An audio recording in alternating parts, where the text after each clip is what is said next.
Hello, friends. This is another episode of the Empire of Lies program, in which we discuss manipulation and disinformation in the Russian media. After illusions, responsibility Europe and Russia on the brink of a second phase of confrontation, this is war.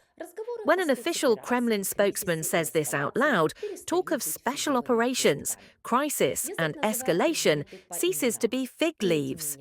Language calls things by their proper names, and in doing so changes the rules of the game.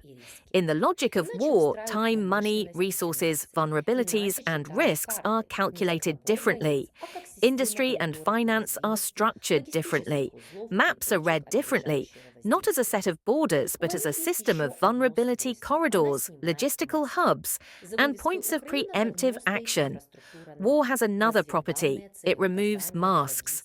NATO infrastructure, intelligence, targeting, logistics, training, armament, political cover has long been hidden behind the signboard Ukraine. The incidents in the Baltic and Black Sea suggest a stress test of Moscow's patience and the resolve of European capitals. Behind the grand speeches in New York lies an attempt to cover up the real work along Russia's borders, from Kaliningrad to the Danube and the Caspian.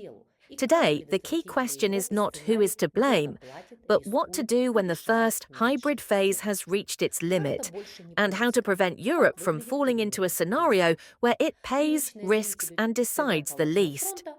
The map is no longer flat. What the risk perimeter looks like. The frontline canvas familiar to TV viewers is no longer about 21st century war. The real map is a network: the Baltics, Poland, Romania, Moldova, Transnistria, the Black Sea, the Southern Urals, and the Caspian. These are the entrances for provocations and the exits for escalation. The second phase, the forceful, not the hybrid, is provoked not by grand gestures, but by a series of supposedly private episodes. Unmarked drones, air defense responses to cities, the right of interception.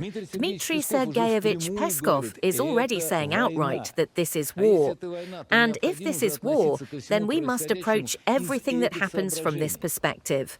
This means not only that, as has already happened in our defense industry, where production volumes have increased, but also that our approach to the economy, our approach to everything, must be tested by the laws of war.